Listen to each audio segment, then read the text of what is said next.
right. Ladies and gentlemen, very good morning. Welcome to Ideas Digital SME online discussion. The topic for today's discussion is on building SME digital resilience. What have we learned from the MCO? This research work and this online discussion is supported by Friedrich Naumann Foundation, FNF. And joining us today, we have a very good lineup of speakers. We have Dr. Avari Mohan, Associate Professor of Strategy and Innovation and Director of Research from the Nottingham University Business School. And we have our local SME champions. We have, first of all, Mr. Chin Ren Yi, co-founder and creative director of myBurgerLab. Ren Yi is also an alumnus of the University of Nottingham, Malaysia campus. We have also joining us Mandy Leong, co-founder and managing director from Chriszen Malaysia, a cosmetic company. I'll let Mandy to say more about her products. We also have Professor Anthony Wong, founder and managing director of the Frangipani, Langkawi Resort and Spa. We all know that tourism sector is one of the worst hit sectors in this COVID pandemic. And Prof. Anthony has a lot to share on how we can pivot and consider a different economic activities. And lastly, we have Mr. Gary Gunn, co-founder and managing director of Hexa Food, a local food manufacturer specializing in spices, herbs, and if I understood it correctly, I think Hexa Food is now exporting to 8 different countries, mostly in the ASEAN region. So without further ado, I just want to kickstart by sharing the slides that I've prepared. But before that, let me just quickly say that I will speak for maybe 10 minutes just to kickstart the session and to motivate the discussion. And then each speaker will have, say, 10 minutes to respond or to share his or her experience, how they survive and pivot during the MCO period. Then we will go into the Q&A session. So fellow audience, please feel free to put up your questions in the Q&A box. You can start doing that already, and I will try to pick up the questions and direct them to the speakers. We will try to end this session at 12 p.m. later today. Okay, so let's just get started. Let me share the screen. All right. Okay, so you guys see the screen well? Okay, so building SME digital resilience. What have we learned from the MCO? So before we began researching about SME, we've heard a lot about SME. The first lockdown happened in March, and not too long after that, we have the first economic stimulus package, the second economic stimulus package, and we have 4 of them. And there's a lot of talks about how the government should help SMEs. A lot of focus will be on the most impacted ones, say tourism and airline, and also after that, other SMEs.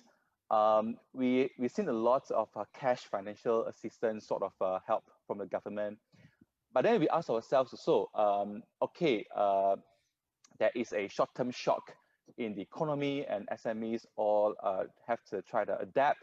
But what is the more sustainable mid to long-term solutions? Is digital an answer? Is digitalization the key to building resilience, not just for today, but also for future crises? And what have we actually learned from the MCO? So this research activity is really for us to understand your views, your challenges, and your experience during the MCO period. Quick note about IDEAS. IDEAS is the Institute for Democracy and Economic Affairs. We are a think tank which focuses on promoting market-based solutions to public policy challenges. So in a way, we acknowledge that there's a need for stopgap measures to help address business costs, protecting incomes and jobs. But in the long run, we should be able to have a market-based solution, and there is a role for government to play in terms of policy making.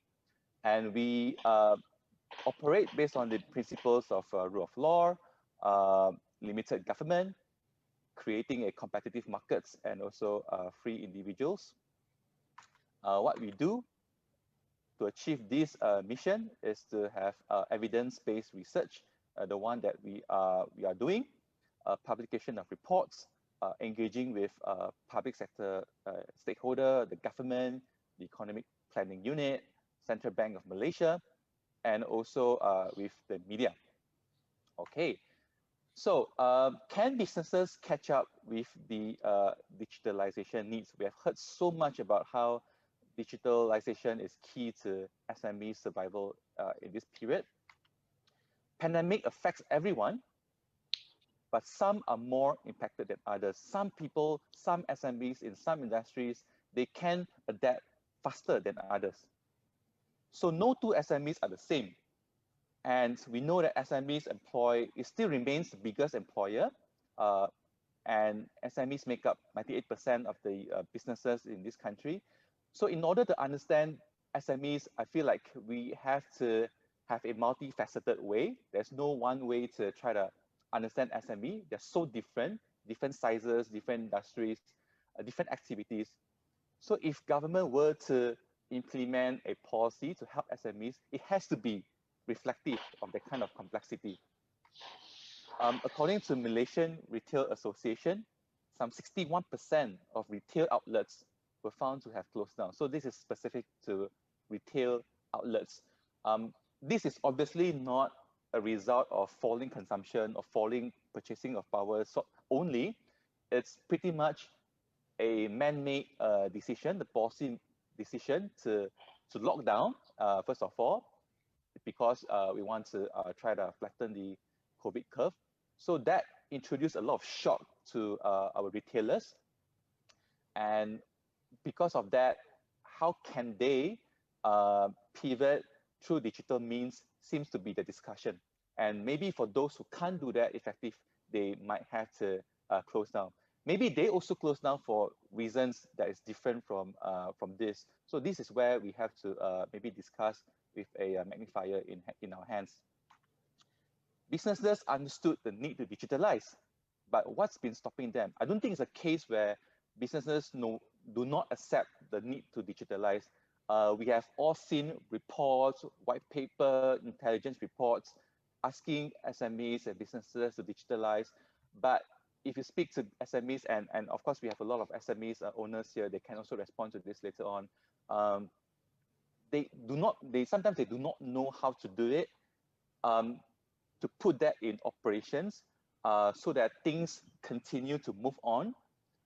They sometimes have to incur a lot of costs to do this, but unsure of the kind of return, at least in the short term. So there's a lot more than just trying to push the message hard that SMEs, you need to digitalize. There's a lot of nuance that is not captured. And this is where we are very interested in trying to understand. Because I feel like if we do not have this bottom-up view, we will not be able to really bridge the gap between theory and practice. According to a survey by the Asia Pacific SME Digital Maturity Studies, 21% of the SME surveyed say that there is a shortage of digitally skilled talent. So maybe this could be one of the obstacles for businesses to digitalize. They do not have enough people who can, say, do business analytics, data science, or even to do digital marketing. And how do you handle the different databases? 60% say that there is a lack of budget or commitment. And this is understandably so, because during MCO, you are worried about whether or not you can pay your employees at the end of the month. And to invest in a long-term strategy might not be on top of your priority list. And there's also 12% saying that they do not know how does A lead to B and B leads to C, and how does it lead to the eventual goal? There is a lack of a roadmap, so to speak, to guide the process of digitalization. So how can SME build resilience? Dr. Avari Mohan and I co-authored this paper, which we published last Thursday, just trying to glean insights and experiences for MCO. This paper is available on our website. To come up with this paper, we throw away theories. We do not want to come in thinking that we have all the answers. We go down to the ground trying to understand what SMEs are saying. Then we have a bottom-up interpretation. We organize roundtable meetings, speaking to various stakeholders. We put together different government agencies together, and they are very happy because government agencies told us that thanks for putting us people from different agencies under the same roof, because there is also an issue of policy coordination between different agencies and different ministries.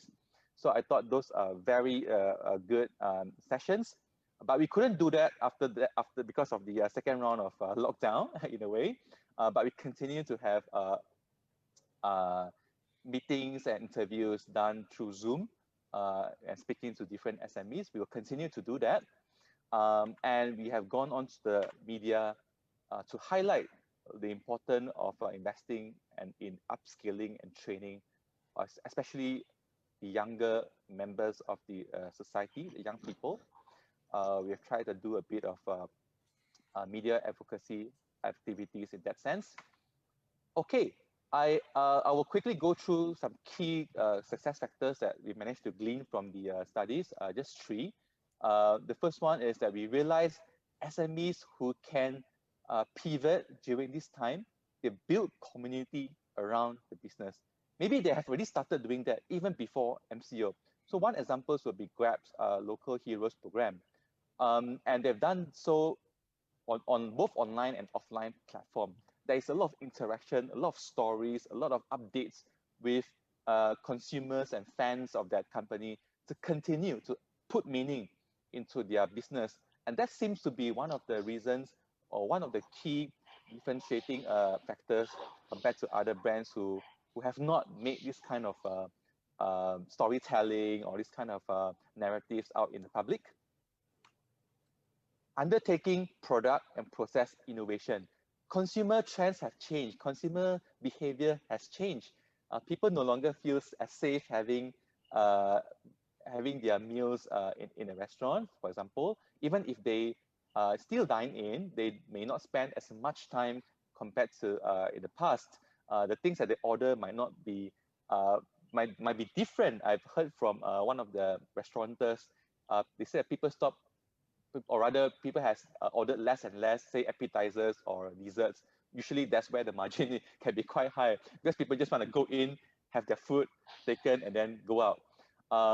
So the consumer experience has changed, and how can SMEs adapt to that? The picture on the right is a cosmetic outlet, retail. Do we still spend our time testing those products before we purchase? Because of COVID, the risk of infection, you do not want to put those testers on the body.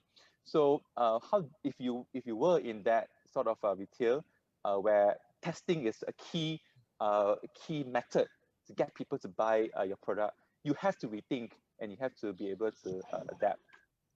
And the last factor that I want to highlight is on digital natives.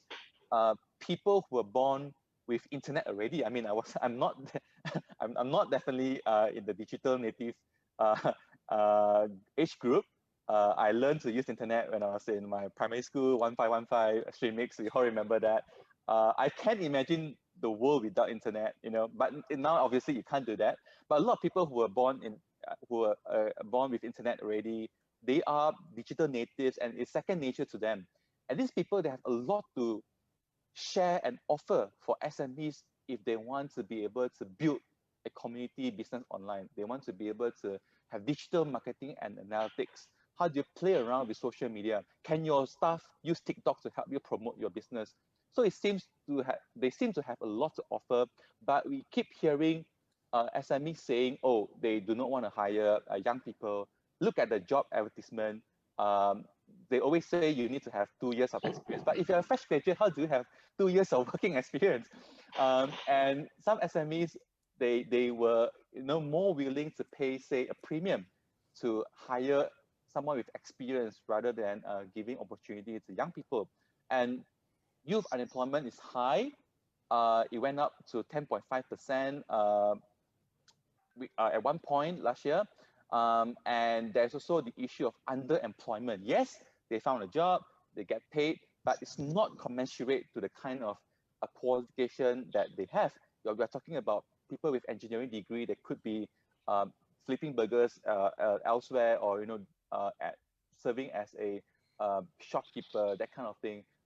What does this mean to the country's competitiveness and productivity 5 years down the road? If you want to transition from a mid-income country to a high-income country, but your youth labor force doesn't have the kind of exposure and experience, what does it mean to the future of this country's economic growth? Okay, so is this a time for a business model shakeup? Okay, I should really speed things up because I want my SMEs owners to give their stories. We have given some recommendations in the report. So first of all, we say that the government should focus on supporting capacity building rather than acting as a training provider. We realize that some SMEs do not feel that it's uniquely tailored to their needs and wants. Maybe this should be left to startups or private sector players to do it. Maybe they have more on the ground insights. How useful it is for pure offline SMEs to kickstart their digitalization through super apps. But there is a cost to engaging super apps. But is this a cost worth paying for SMEs to at least kickstart with the process? The government should also promote SME and academic partnership or research partnership, to put it more general, because what we want is to have SMEs be able to create new products or innovate in terms of product and processes, so that they can find new sources of competitiveness and not just in the trading side of things.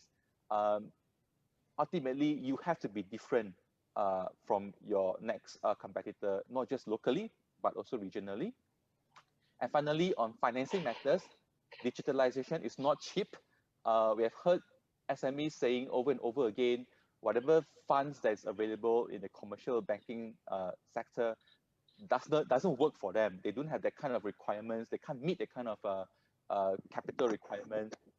Is there a role to strengthen alternative financing? We have seen the growth of peer-to-peer financing in recent years. How can we empower this alternative financing ecosystem so that the right products can be catered for the unique needs of the SMEs? So, all right, we'll go straight to the discussion. So we have covered quite a lot of digitalization challenges and our recommendation as well. I will go straight to Ren Yi, who will be sharing myBurgerLab's experience in their efforts to pivot during these difficult times. Ren Yi? Thanks, Lau. Hi. So I think over the last 8 months, everyone have kind of gone through the same issues in regards to the SOP that has been dished out by the government. I think that's the same level playing field that we see. But of course, it really depends on what I usually refer to, which is business fundamentals. I realized that a lot of businesses that unfortunately did not have strong business fundamentals to begin with are the fastest to take a hit and take a dive. So when it comes to digitization of our industry, F&B industry, so I sell burgers, and Lau, you made a reference just now. I happen to be an ex-mechanical engineer graduate, and I did end up flipping burgers before MCO. It's not too bad of a trade, actually. But the point here is that thankfully, one of my partner, Wikiet, who also is an alumni of Nottingham, he was an advocate for digitization 3-4 years ago before I took over the business. So we had the groundworks. So in fact, when MCO came, and at that time when MCO was announced, we didn't know whether we would be able to open or not. It was until the day itself or the day before MCO, I think the 17th of March, that it was said, hey, F&B are allowed to stay open. However, there's no dine-in, you can do takeaway or delivery. So very thankfully, we have been on GrabFood for almost a year and a half, and they have been great partners to us. And so that transition wasn't hard. In fact, it was just turning it on and then making sure that we let our customers know, hey, we are still available on GrabFood.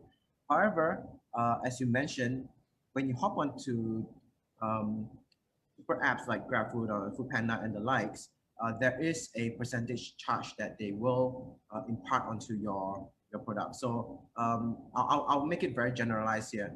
Most of the time, it is a 30% charge, meaning that if you have a product that is 10 ringgit that you sell to your customer, and if any of these delivery partners send it to the customers, they will take 3 ringgit from your 10 ringgit. So your margin is just cut off like that.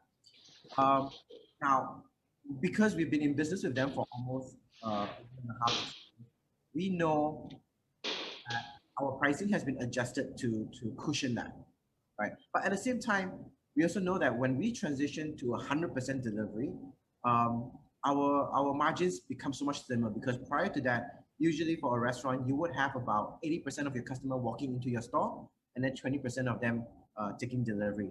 So when people walk into our store, we obviously make more profit. So during MCO, when everything shifted to delivery, we said, no, this is not going to work it. This is not going to cut it. We need to get people to come to our store and order. But at the same time, we don't want people to be exposed to COVID. So we said, let's develop a website that allows for people to pre-order ahead of time. And then they just pop up and show up at the right time and collect their food. So instead of coming to the store, spending a good 15, 20 minutes with their food, they can be in and out within 2 minutes. But their website, thankfully, we built about a year and a half ago. So a year and a half ago, we said, look, we want people to take away, but sometimes when they come to the store, they wait, and then they sit in the table, they take up space. So can we have a system that allows them to, again, pre-order ahead of time, come in and out? But 1.5 years ago, people had no interest in that. They absolutely had no interest, no matter how we marketed it. So we shelved it. But when MCO came, we were able to, take it off the shelf, dust it off, and then, revamped it a little bit. And in 2 days, 2.5 days, we were able to put up the website and say, hey, if you really want to support us, come order takeaway, so that we can have a better margin. We were very transparent about that. So that was one of the things that helped a lot when we started. Then, of course, we also have our own app. And this is about 2.5 years ago when we decided to develop our own app.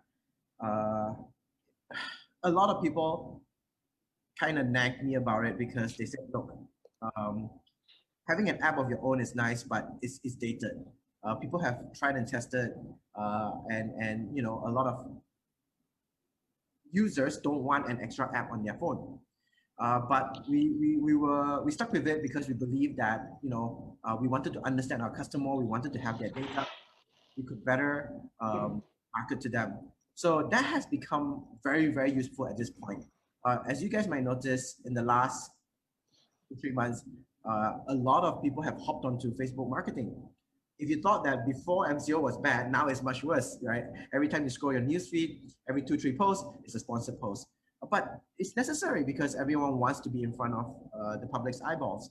And posting or targeting ads is a skill. You also require information for that skill to be honed. So having our customer data, and this is something that's a little bit scary. I'm sure a lot of you understand this, and the public might not. But when you have someone's email or phone number, you can actually create an Excel sheet that allows you to put on Facebook and say, hey, look, these are the people that are my audience. Can you find a similar audience? And Facebook can over the process of a few rounds of filtering and funneling, you can target very specific group of people. So if I have a chicken burger launching, I can spend, let's say, 1,000 ringgit targeting chicken eaters only. Prior to that, without the information of our customers, knowing who only orders chicken, who only orders beef, when I boost, it's like a shotgun. You can hit anyone, but when it is so target, it's like sniper sharp. So I can say, hey, I've got a new beef product. Um, I've got a new beef product. I want to only know of it. You can do that. And that's what the app has done for us so far. So I'll keep it short, but these are the two big digitization that we had in place before that really helped in this current times. Well, I mean, thanks a lot for sharing, Jenny. I think we have a bit more time for you. So, I mean, you mentioned that you have already set up the proprietary online store 2.5 years ago before MCO, but not many people had the kind of, had the kind of experience or the kind of things done before MCO. If they only do it now, I think it's a bit too late. I'm not sure. So, I mean, what do you think about this, Renee? Well, I think the soonest to start was yesterday, right? If you haven't done it, right, then the soonest is today. I don't think there's something as, you're late in the game. The moment you say that, you're basically giving up. I think that process needs to start. The question is, and you brought it up as well, I've spoken to a lot of F&B players who are either new or have been stuck in their old ways for a very long time, are now struggling. And they're not struggling because there's no tools to do it. They're struggling because there's a fear. And there's also too much choices. Over the last few months, some of the businesses that have survived are actually consultants, digital consultants, and they're popping up everywhere telling people, hey, I can help you solve this problem, I can help you do this. And I can assure you, prior to MCO, there are already a lot of these businesses around, and they offer a lot of solutions, but not all of them are great. And not all of them know what they're doing. And right now, unfortunately, that pool just got bigger. I hope I don't offend anyone here, but that is the case in the market. And as a small business player, and you get like all these 10 different businesses coming to you and say, hey, you should use our service, we can help you do this, we can help you do that. They get confused. They get, it's just like, when you get so much information, you just shut down. And a lot of times they don't know who to go for. And it's not cheap. Unfortunately, it's not cheap. So that's one of the struggle. But where we can, we try to advise, we try to recommend them to the right channels that has proven useful to us. But even so, I mean, we can't help everybody, and we're not in a position to reach out to other people. But if people reach out to us, we definitely try to recommend. Then the other part is, as I mentioned, when let's say the simplest way to digitize your business right now is to go on Foodpanda or GrabFood, because they have the platform ready. You just need to list your items there, and then hopefully someone buys your product. But the struggle here is on two things. Number one is the costing. As I mentioned before, there is a price that comes with it. Some products are just not meant to be charged another 30% on top of it, right? And then the other problem is when you list doesn't mean that people will buy your food or buy your product, because I think, and GrabFood has not announced this, we are only on GrabFood, so we know their information a little bit better. Prior to MCO, they boasted that they have about 10,000 businesses on there. I assure you there is at least 3 times or 4 times more in terms of businesses that's on their platform right now. So in fact, they have so many merchants that some lesser merchants do not get the attention that they need. I don't know if you know or not, yesterday there was a tweet on Twitter that went trending. So this young lady posted on Twitter saying, hey, my parents' business need help. They sell ikan bakar. But because of what has happened in the last few months, they were not able to make ends meet, and ask people to, hey, just help retweet whatever help they can get, is useful. And people ask, hey, why don't you go on GrabFood or Foodpanda? And they say, oh, we have actually registered to be on Foodpanda. However, no one buys. The problem is there's so many other big businesses around, and we humans are unfortunately, we have a certain pattern. When we're on delivery apps, we only buy from brands that we are familiar with. We all know this, right? And smaller brands just don't stand a chance. If you're a new brand, it's so hard to stand out on that platform. In fact, the algorithm also generally pushes more popular brands to be on top. It's the first 10 to 15 brands you will see. There is an algorithm that is behind it. And that is a disadvantage to smaller businesses because Grab or Foodpanda, they are designed to make money. Of course, they're going to put their top sellers on top. They might deny this, I don't know, but as a user, I always see the same few brands on top, right? Even though I know down the street there's a restaurant that's near me, but they're not listed at the very top.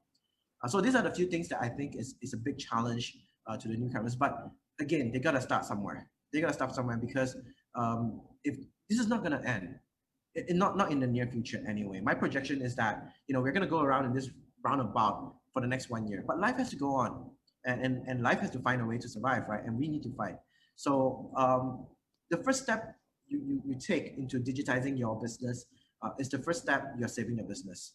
That's how I feel about how things are. Well, I mean, that's very helpful, Renee. I think what I was trying to get at just now was, if you have your store now, you obviously need to get traffic in to your store. So that lead time might be, quite some time, half a year at least. And at the same time, you also mentioned that super apps is a quick way for you to get started. But at the same time, there's a cost to it. And because of the way the algorithm works, the new entry sometimes might not be able to garner the kind of attention as some of the bigger brands might have. So it seems like there's still a lot of work needs to be done for SMEs to digitalize. We will move on to Mandy. Mandy is the co-founder and managing director of Chriszen, a local cosmetic outlet. Mandy, how has your consumers or customers changed in terms of their purchasing behavior, and how do you pivot to adapt to this new normal? Okay, so I think I will focus on one topic to be discussed here is that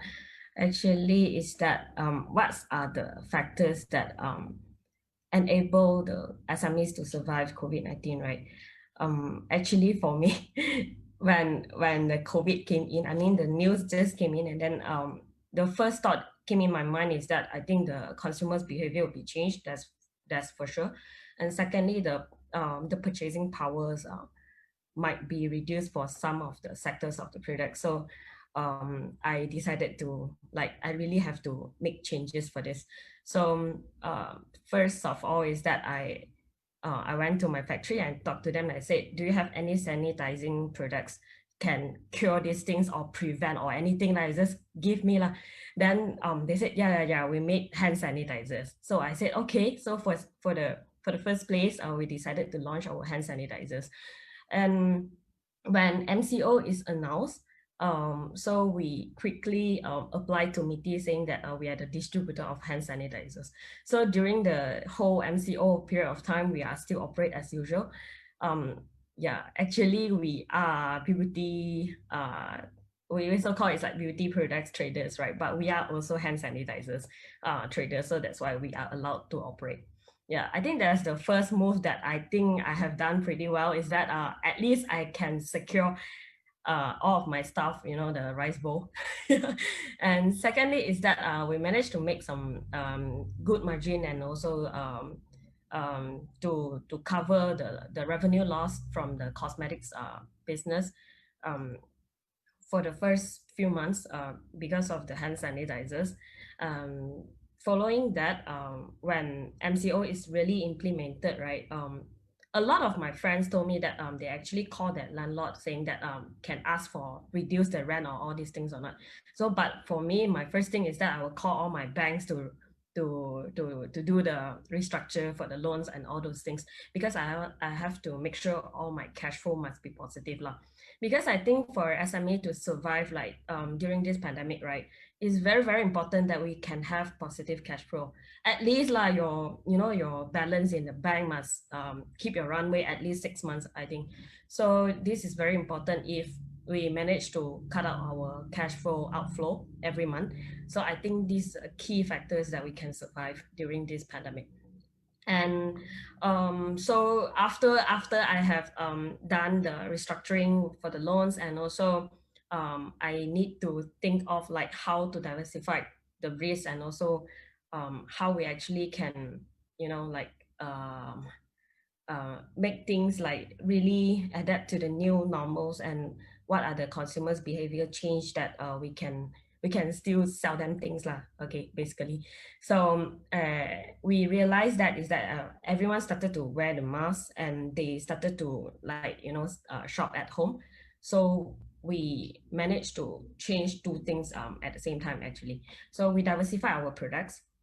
First thing first is that because last time we very much focused on color cosmetics.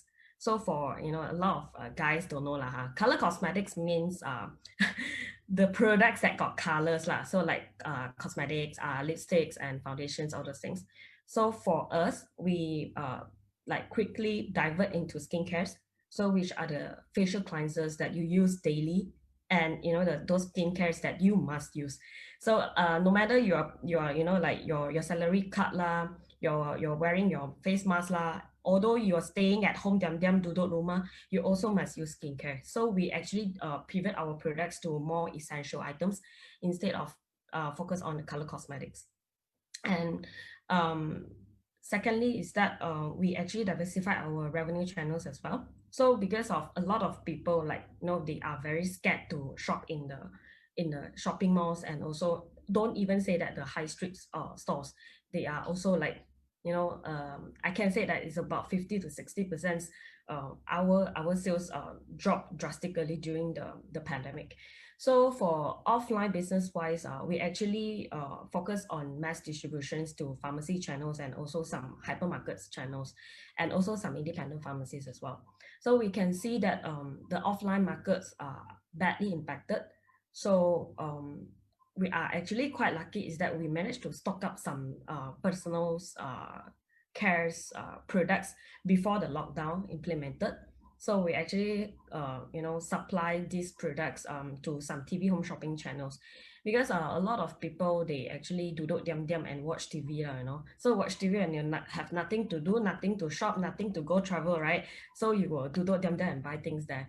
So actually our TV home shopping sales are very good. So it actually managed to cover the losses that we have lost in the offline markets. Yeah, and besides that, I think for online marketplaces, right, like what just now Rennie has shared, is that because for F&B, like it's a must, you must be on the Food Panda and also for on GrabFood. But for us, as a beauty brands, right, it's a must for us to be listed on our the online marketplaces like Shopee and Lazada. So this is the crucial part, is that like how people can search you on the first page, and then you are on the first ranking, that so people can see you and then straight away buy your things. I can tell you frankly is that if you throw price like hell, your brand, if your brand is not famous, right, don't even people will buy one. So it's like it's so crucial is that you have to be there, and also you must work really well with your RM, so that they can give you some good spaces, and also the good so-called like the stocking sales, all these promotions so that you are there lah, so that people can see you, can access to you. But I think to build a basic so-called like the online business, don't say about the brand awareness first lah, okay? When the first thing first, I think the fundamental must be built is through your supply chain sustainability. So meaning to say is that your stock must be always available. It's not something that people use already, then people used to it already, then suddenly people want to place order, then you got no stock, very jialat one. Because if people like stop to buy your products for a while and they started to change to other brand, they won't come back already. So you will lose your market shares from that. And secondly is that you must do well in your customer service lah.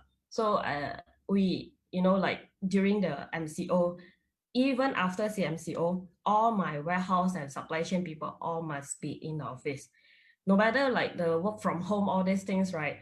Everything will be implemented to my office staff only, but the warehouse and also the supply chain people won't change. So I have to make sure the fulfillment is on time, and all the parcels will be sent like correct, like all the orders must be correct. So this is the basic things that we need to do well in our online marketing things, and also for the online marketplaces.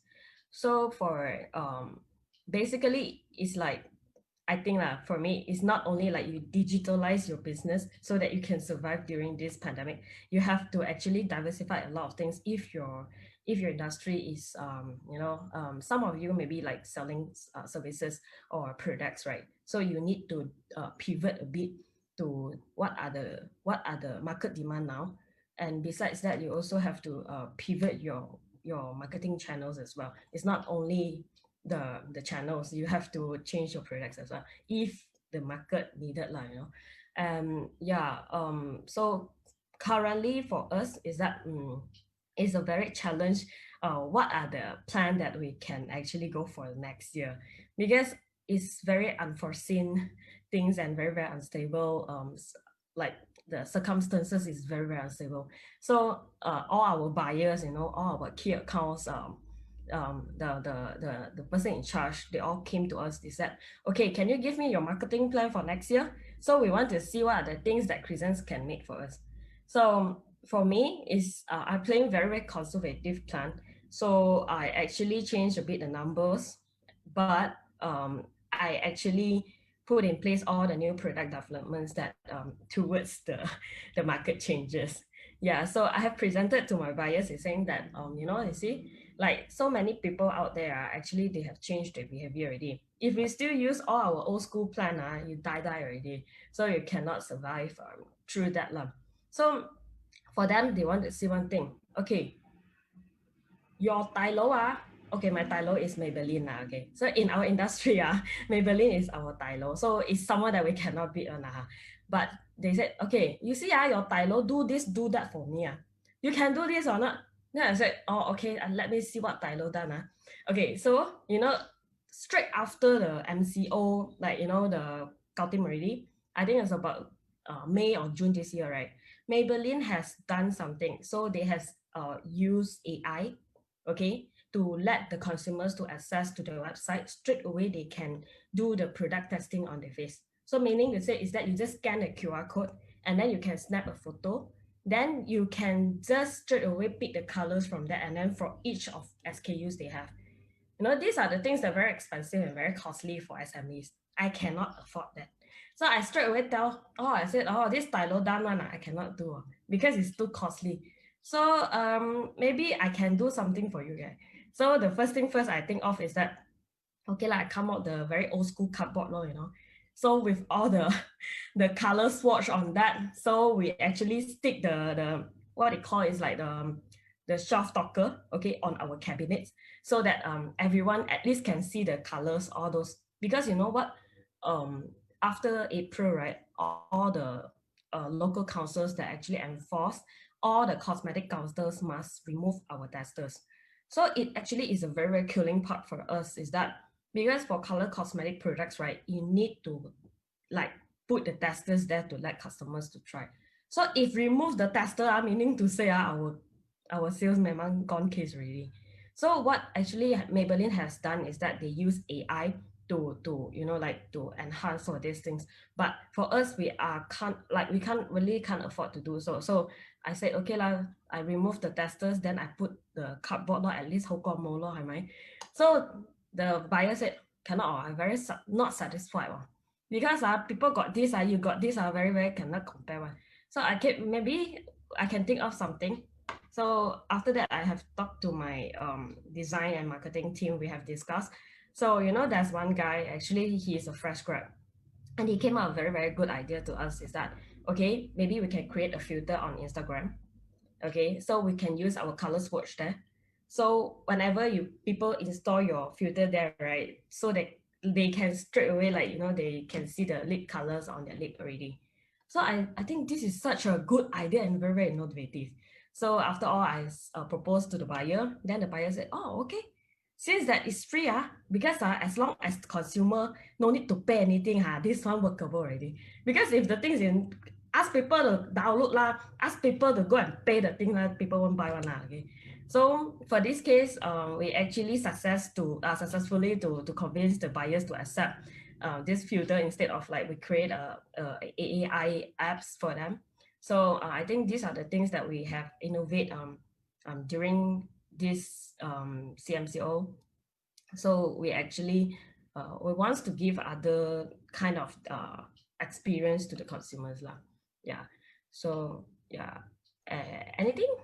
I think that's my sharing. Well, I mean, thanks a lot, Mandy. I think, I mean, of course, I'm not your consumer, but my wife is. So I can understand what you're saying there.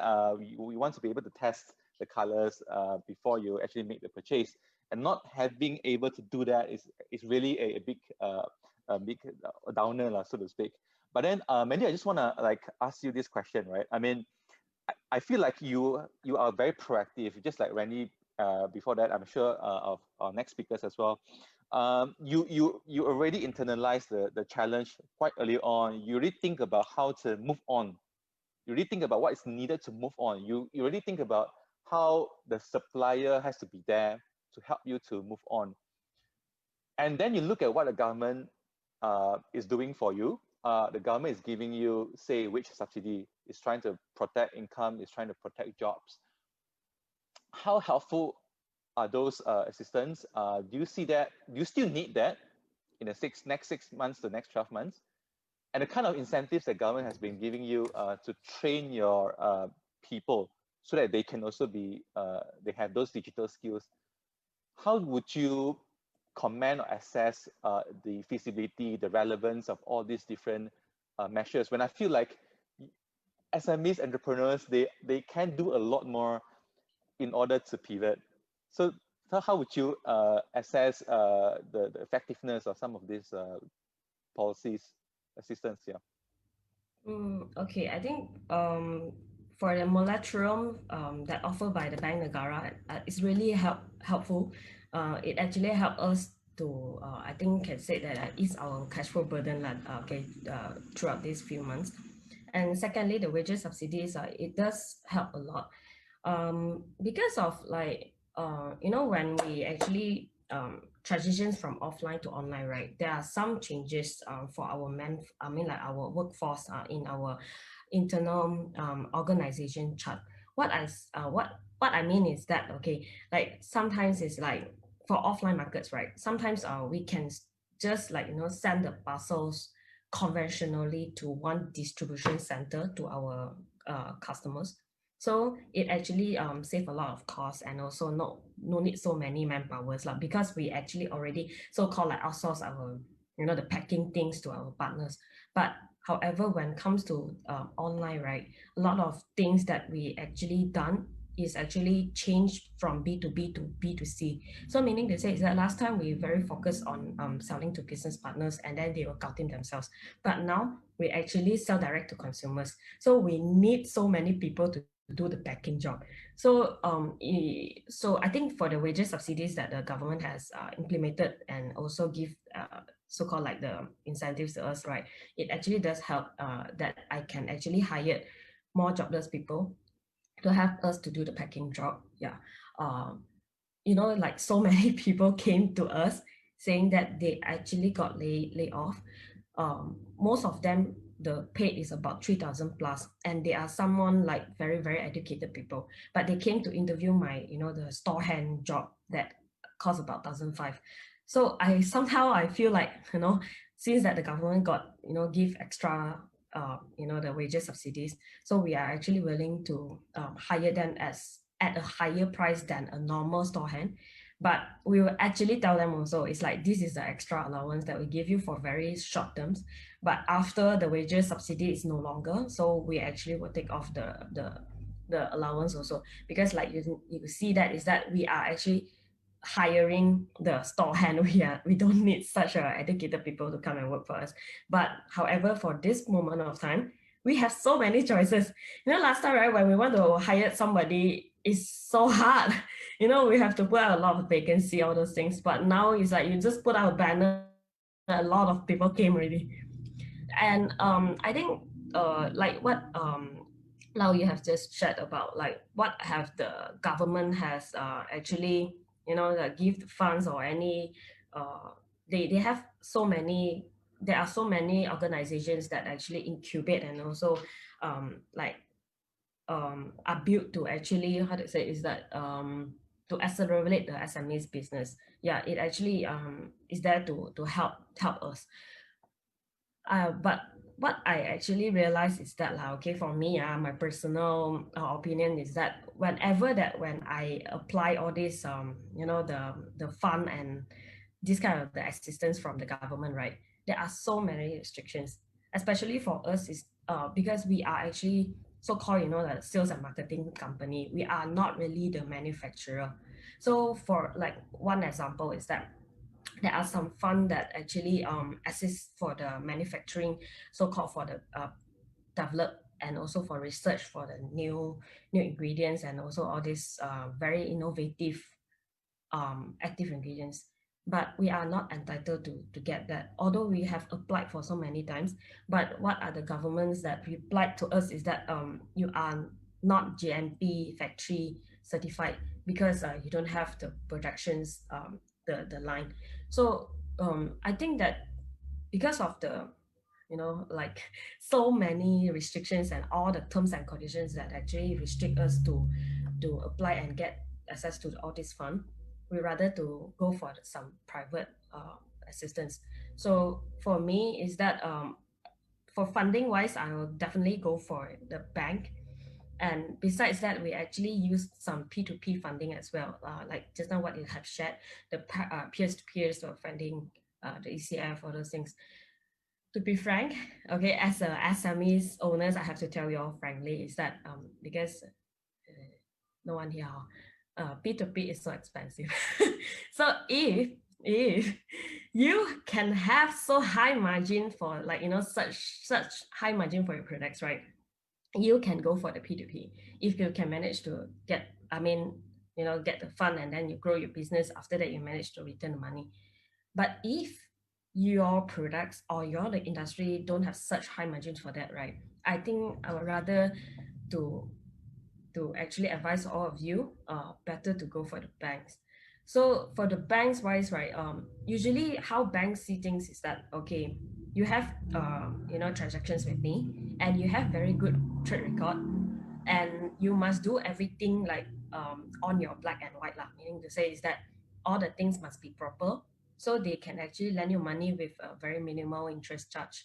So these are the methods that maybe you can still make money from your business. So a lot of like what just now I think Rennie has shared also is that as a brand owner, we are actually so difficult to get the market shares because so many big players out there, and we have no, how can I say this, that we have no space for us lah. I think for my opinions is that usually when you when you start small, right, you really have to multitasking your things and try to do some good trading with high margin. Only you start to innovate your products and build for the brand.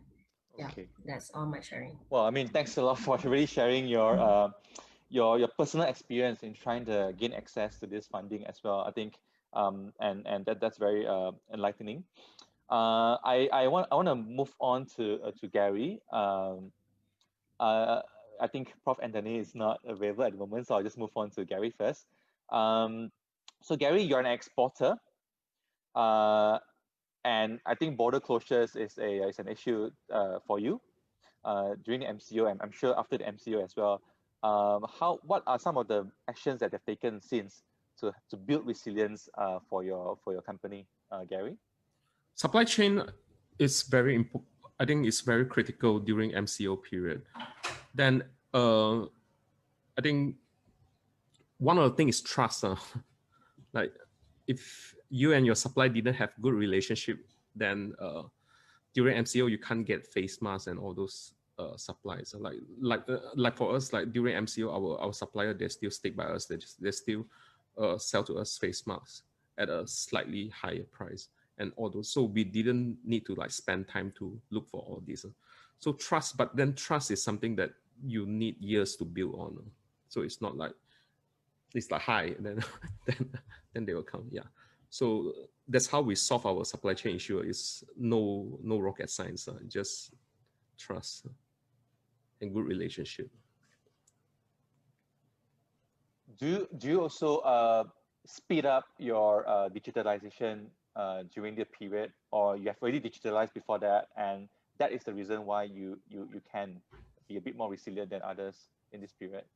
Yeah, the digitalization process is all there. Like everything is cloud-based, and we have been using cloud for a long time. I think since late last year. So when the pandemic happens and everyone works from home, in fact, some of us enjoy it more because like Zoom is so nice. Like you do not need to travel 1 hour, 2 hours. Then it's like, oh, now you can. Then some of our staff they can take care of their kids and all those. So yeah, I think some of them, those that were pretty busy like previously, right? Like during MCO, they actually get to spend more time with the kids. So that's but what we have been using is a lot of cloud-based software in terms of the admin side, accounts, Dropbox, and G Drive and all those, WhatsApp, etc. So it's like bits of here and there. We don't really use like super expensive software or very complicated. It's, to be honest, it's like everything is like those very basic stuff that you see out there. Well, I mean, if you can just walk us through again, Gary. I mean, when the first round of MCO was imposed, food manufacturer falls under the essential item. So do you fall under that item, that category?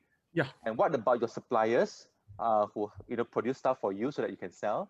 How has that disrupted your process, manufacturing process?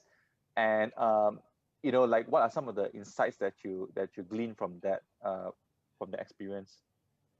All right, during MCO, I think there are a lot of border closed. I think it started from China because we garlic we import like chilies and garlic from China. So China has border control.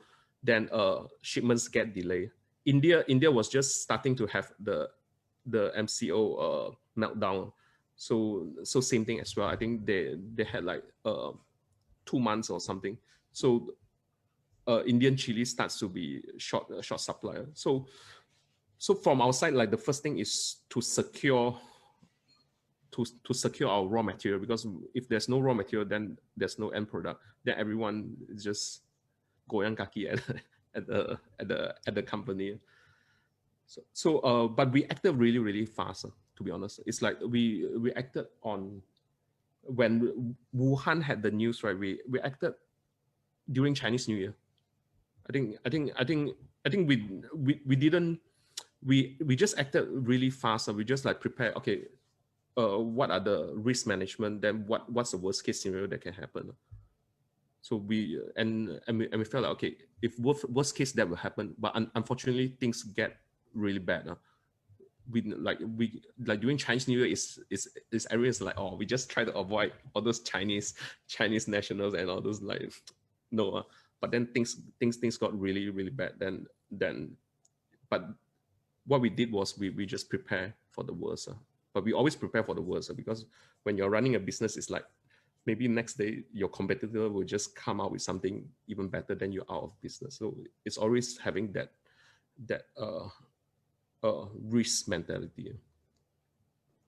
So in that sense, I mean, you mentioned that, I mean, obviously, people cook a lot more at home, I guess, yeah. When they lock down. So do you see changes in consumer behavior where maybe they buy a lot more from you, I think, because they need your spices, your herbs to do the cooking? And our e-commerce store hit 6-digit during, well, I mean, during MCO. I think for a lot of people, and I think it's the same with Kawan Food as well. I think a lot of food manufacturers, like, they have like 10 times, or our one is somewhere around 7 to 8 times, but I think some of those they have like a 10 plus times growth. So what we did as well, I think during MCO, like first week, then we launched our cooking contest.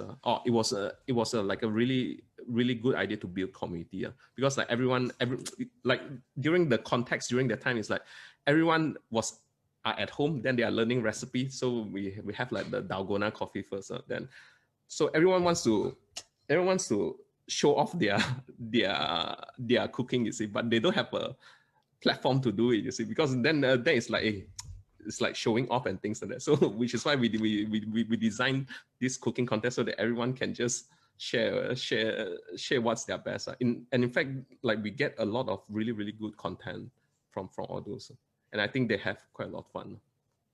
So in a way, I think there's a huge increase during, from the consumer side, but then you also have issues with supply. You mentioned this now, with India, disruption in India, in China. So do you ever face issues with not enough supply to meet the demand? To be honest, because we built our whole supply chain connection for years, so like our suppliers are like almost like 10 plus years, and we don't sabotage or we don't lowball our suppliers. So to be honest, like I think we pay market rate, and we don't like we try not to pay less, or we try not to pay like overpaid, because that would be bad.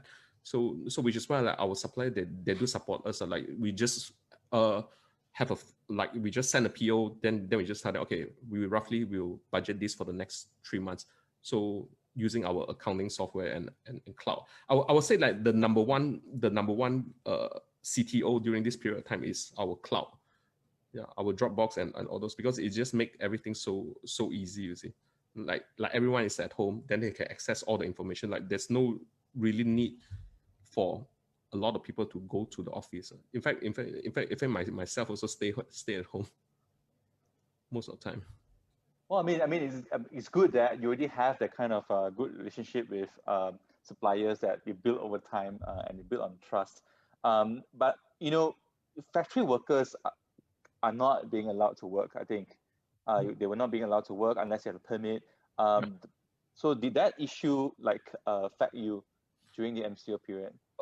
Because we have been quite active with FMM and MIDA, so we applied. I think we got our one before the server crash. In fact, I think what we always do is we try to act very fast, because like if you're trying to apply on day 2, right, then the server crash already. then you can't get your permit. So we apply like 4 hours from after they announce. So once we have it, then we start to implement the procedure. But I think during that period of time, I think the most critical part is face mask.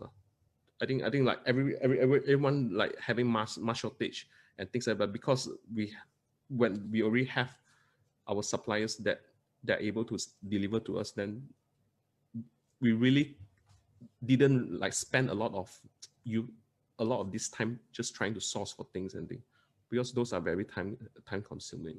That's what I think. Yeah, I mean, understood. One major theme that comes out from this crisis is building back better. There's a lot of interest now to promote sustainability, environment, protecting the planet, because we know that climate change from one area could affect the other area. Especially in your case, I think if you have flood in China, in India, whatever it is, they will disrupt your supplies in the short run, at least. So in order for you to build resilience for future, maybe not for now, but for future, what would be some of the measures that you take, and where do you see government come in to help you to build that kind of resilience for future crises? Oh, this is quite a big topic. I think it's from our side as leaders. I think we need to take that responsibility.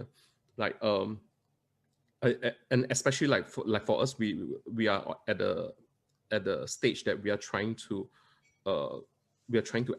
scale up and expand to nearer regions, and hopefully globally.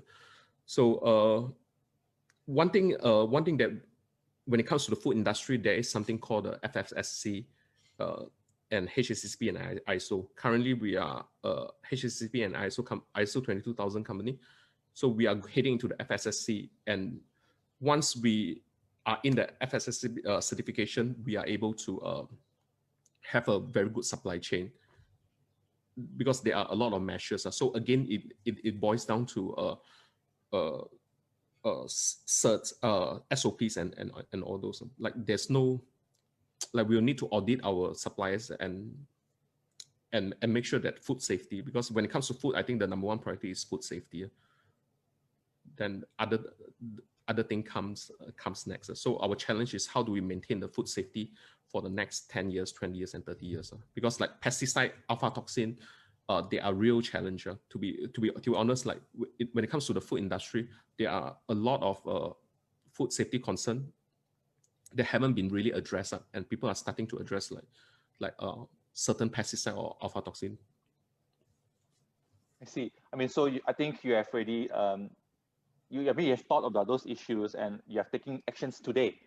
Yeah, which is why you need to measure your product. You see, like if today you are able to start to like learn about alpha toxin and learn about other potential pathogens and things like that, then when in the future countries most likely they will introduce like very stricter control, then that's why you are able to so that you are able to still supply to all those countries. Otherwise, they will just like tell you, oh, if you can't fulfill the requirement, then you're out. So you just lose like a whole entire market that way. Okay, so building resilience by taking into consideration changing trends and prepare yourself for those regulatory challenges. I think that's very key. Okay, I think we have the last SME owner in our list, Professor Anthony Wong. Sorry for keeping you for so long. Now, I'm worried about tourism industry, really, and you're at the front line. I mean, you saw the drastic fall in your tourists, in your guests, at your resort and a spa. How did you recover from this, Prof? Going back history, marketing is important. I used to spend 6 months a year traveling to all the trade show, but with digitalization, you can do, marketing. When we talk about digitalization, it's just not marketing. I mean, now we use OTA, we use Facebook marketing, we use Snapchat, we use YouTube, WhatsApp. Now, the tourism and hospitality are the worst affected. Yeah, I've closed my conference company. We are retrenching our travel company, which I started. Asia Overland is probably one of the biggest travel company in the country. We bring in 40 to 60,000 people a year. I have 130 staff, 30 buses. Now, it'll be a long time. Everybody says 2024 to back to normal. Now, I will talk about the hotel side. I've been in the hotel business since the late 80s, but Frangipani in Langkawi is 15 years old. In anything we do, we have to do the brand building. So brand building, you got to have a goal. We wanted to be the greenest hotel in the world. And to be the greenest hotel in the world, you got to have action, you got to have documentation. I've always worked with academia, for the last 30 years. That's where I teach in a number of universities as a adjunct professor, and also regionally from China to India to Australia to New Zealand to Japan, Taiwan. Now, we had to close our hotel. Yeah, we closed it for 7 months, and now we are opening slowly, and we're only marketing the villa. We have 56 villa, because then they are far apart from each other. So you have the social distancing address. Then we have always been growing organic food. Yeah, and we teach people online how to do organic farming, because you have to build a brand. In fact, today, I just came back from the sea. Every morning now, we go to the sea to catch fish. Yeah, so the staff themselves and guests will have fresh fish and organic vegetable.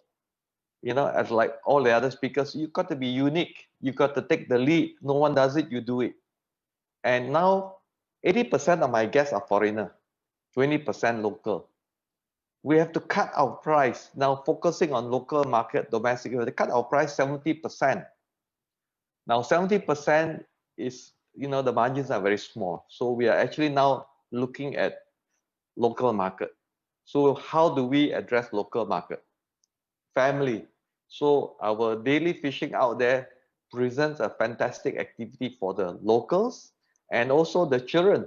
They have never seen fishes, live fish, And of course, we have a daily walk, You know, if they request, we take them to the farm behind. They feed the chicken, the ducks, the fishes, and it's all organic. And they say, oh, you can have this.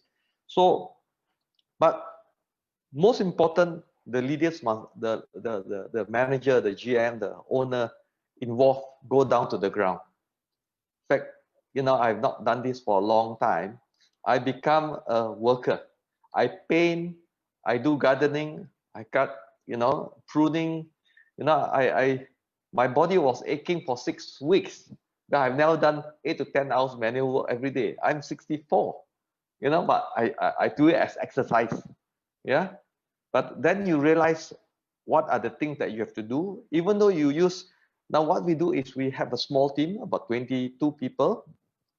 Everybody has a smartphone.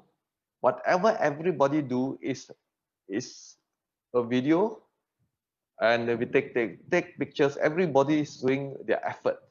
So everybody, from the gardener, from the F&B, from everybody knows what is happening. So they take ownership of, you know, how to keep customer happy and speak to every customer. Yeah, speak to every customer, and we know what are their needs. Okay, now we have got MCO in Langkawi. People cannot come in, but what we are getting is local customer. They say, well, yeah, I can go to your hotel. I take a holiday, you know. So, but it's important.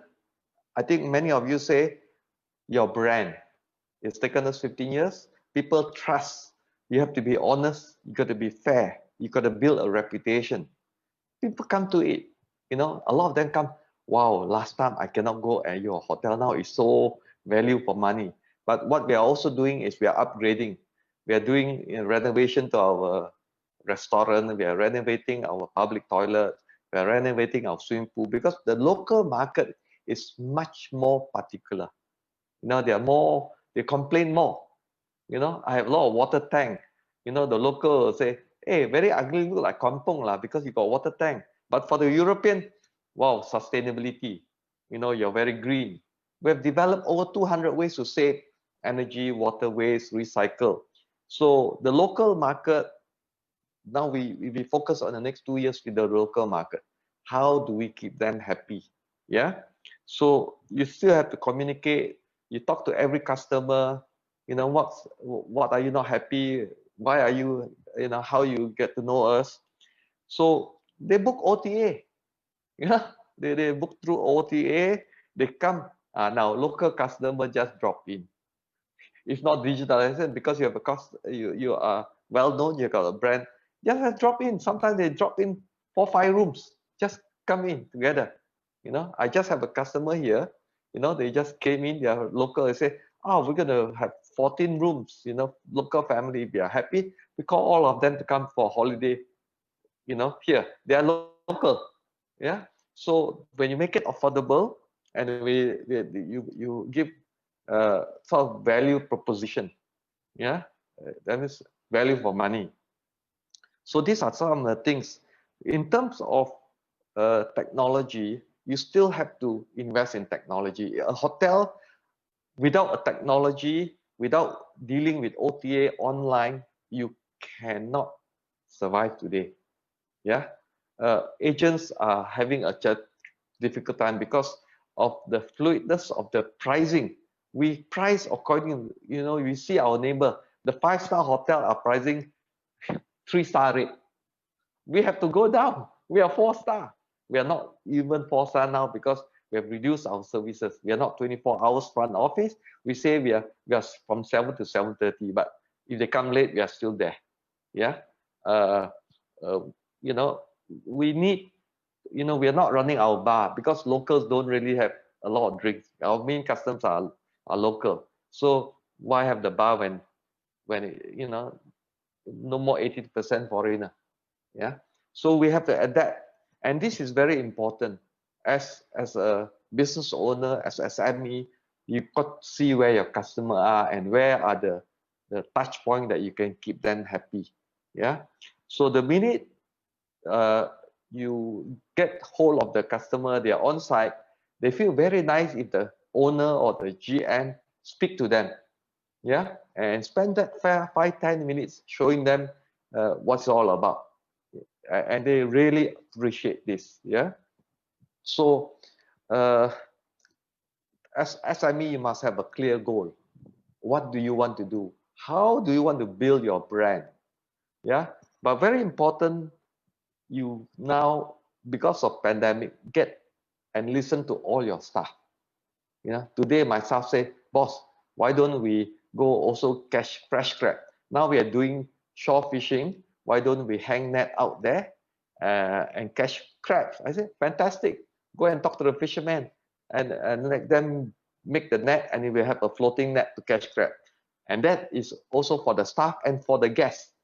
You know, Langkawi is well known for seafood. We should offer them seafood, you know, fresh seafood, and work directly with the fishermen.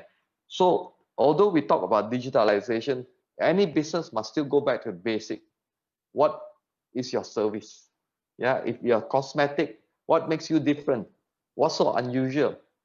What we do is I use the 17 SDG goal and climate change to manage my action.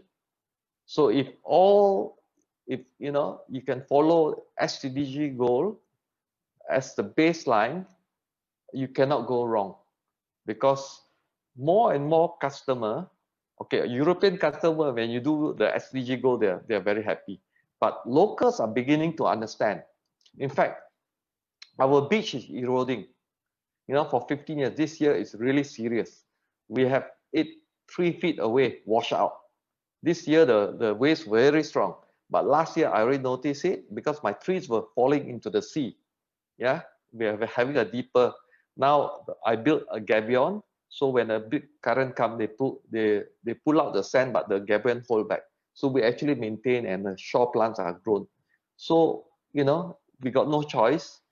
Climate change is there, but what has happened? We've seen people now surfing only on our beach because it's deep. People are doing surfing. So we say, okay, the group of us, I'm at Pantai Tengah. In fact, this afternoon we get all the hotels together. Let's market. Let's do a 1 year or 15 months marketing plan.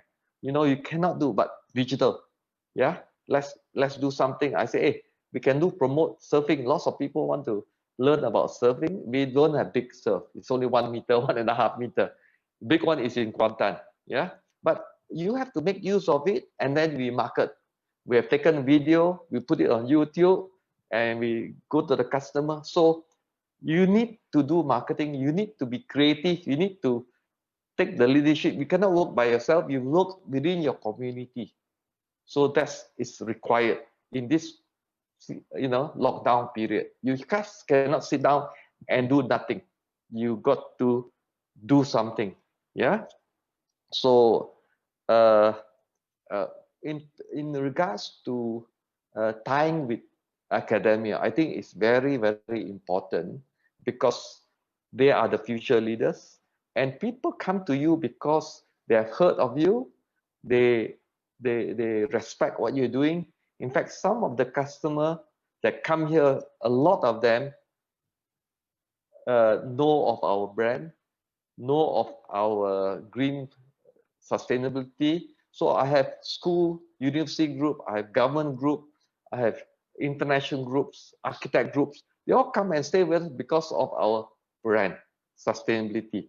So you need to look at what is your brand, what are you projecting, yeah, and also a customer will talk to your staff. You cannot have any bullshit. They will ask the staff, because you cannot speak to all the customer. The customer will speak to the staff, and so it has to be true and true. And staff that have left you will also recommend.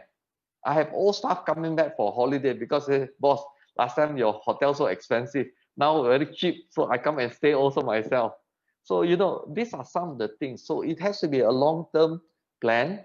It has to be a very focused goal, but of course, the way you operate, you have to adjust according to the environment. Yeah, survival of the most adaptable, Darwin theory, not survival of the fittest. Yeah, okay. Question. Yeah. Okay, thanks a lot, Prof. I think that is very, very interesting. I've never look at hotel from that angle, from the operator's angle. That's very interesting. I think you reinforce a few points that we've been talking about. You pointed at community business. Locals' response is so crucial for you. Yes, I mean, foreign tourists, during normal times, their input is very important. They pay for sustainability, that kind of thing. But you work with the local suppliers, fishermen. You work with the people in the community, and you create this kind of brand identity. I think that's a very important for SMEs to take note. You take into consideration, because of that, changing consumer trends. Like locals don't spend as much on the bar. Locals, maybe families, they want to play with their kids, fish together. You adapt to the kind of local needs, and that is also very key. And more importantly, just like Gary just now, incorporating changing trends in future, the need to have sustainability, green sustainability is something that you mentioned quite a lot just now. I think we are a bit short of time, so I'll probably go to Dr. Mohan. We've spoken to a lot of people. You have spoken to a lot of people as well. Would you be able to help us maybe to summarize some points or to structure some of these different input into action points not just for SMEs, but also for policymakers as well, Dr. Mohan? Not an easy ask, but we shall try. Dr. Mohan. Yeah, you muted, yeah. Thank you, Lau. First of all, it was a lovely opportunity for me, thanks to Lau and his team, to be able to engage with everybody. I'm going to try a Twitter-style summarization, right? That's the energy level anybody has today and the time. First of all, on the platform, Lau, you realized, as I was telling you, they're all Malaysian brands and Malaysian SMEs, and all have somehow succeeded through these difficult times. We spoke to Renier 6 months ago, and he's not just surviving, but flourishing. Along came Gary and Mandy, and Professor Anthony Wong have been connected to for quite some time now. And the reason I'm saying this is for many of the audience members, and especially to some of the students who are out there planning businesses, we are hearing from our third-year students that the move forward is not just to seek employment, but to start companies in Malaysia. This should be an inspiration, right? And there is a couple of missing points along the way also I'll highlight. Let me start with some of the points that all the speakers have spoken, right? In the case of Renier and Anthony, perhaps it's the opposite. While Mandy and Gary have looked at markets beyond Malaysia and ASEAN markets, for Renier and Anthony, it's probably a strong local market, but there's no harm in looking beyond. Building community and building community engagement is obviously very critical. And it's very interesting how your brands have been built linked to the communities. And Mandy, you brought up a very interesting point, which Gary also spoke about, and I'm sure it resonates with Renier. The issue of inventory, right? Inventory and stocks. While in the business schools, they talk about just in time and you should keep low inventories. That's certainly not the case in the context of pandemics and disruptions. It's always good to do the traditional inventory management, something which you guys offer as lessons for people who write operations management textbooks now. Right? It was also very interesting. Gary, you didn't speak about it, but I know Sabrina spoke to you about switching to local employees. That was very helpful in avoiding disruption. You know, we were speaking to Westports and other companies in Klang. Something interesting about Klang. All of them are beginning to talk about retraining local people and employing local people in. It is not an anti-foreign labor. There is no such issue, but you know, it's difficulties when borders are closed and managing these issues. So planning manpower, training human resources, and you brought up a very nice point, Gary. You know, working at home is actually beneficial for sometimes like people like single mothers or people who can't afford daycare. They're able to take care of children and work with the company and earn their living. So that's very interesting. Multitasking, Professor Anthony brought it up, Mandy brought it up. One of the other people we interviewed, Datu Grace Chia, who runs a retail company, was also talking about it, how moving forward, workforce has to be able to do multitasks, not very specialized. Very different from what we are taught in economics, right? So these are some key points, and that can have policy implications. Renier, you have an R&D in your own place. It's not called research and development, but it's a laboratory. Gary's critical success factor is due to R&D, investments in R&D. Mandy, the challenges you have faced for R&D, but you acknowledge it's important, right? Innovation and research. And in your case, the research is very interesting, how to compete with the big boys in terms of needing technology. So what policy implications are there for the government? How to start thinking about retail in the context of research. It should not only be for manufacturing, an interesting point you raised. There is a challenge in this, I understand, and Gary has talked about it. I believe, Renry, we spoke to you also, right? In the peak of the lockdown, the meats where they come from. How do we develop resilient supply chains and local supply chains? I believe now there's a lot of farm to table kind of efforts going on. The regions of Bentong in Malaysia, and in KL now, there are three that I know of, 3 startups that are doing tech-based agriculture. So you get local supplies of lettuce, local supplies of greens, and so on. How can this be part of the supply chains for people like Gary? I know you need large quantities, and currently China and India can only do that. But we had a speaker, a multinational, who was talking about how they're beginning to think of what's known as China Plus, like what Gary said, starting to look at Vietnam, starting to look at the regional players. Could they offer a base for supplies for some products? There was a point that was probably missed, but I'm sure you all have alluded to this. I know Renier talking about the importance of business associations, how the Retail Association of Malaysia helps, so non-government organizations, how important they are.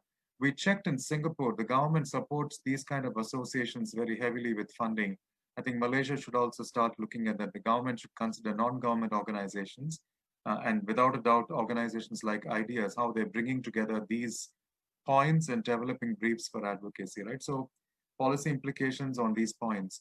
And I wanted to start with this, but I'll end with it. All of you have said how important digital platforms are, or digital technologies.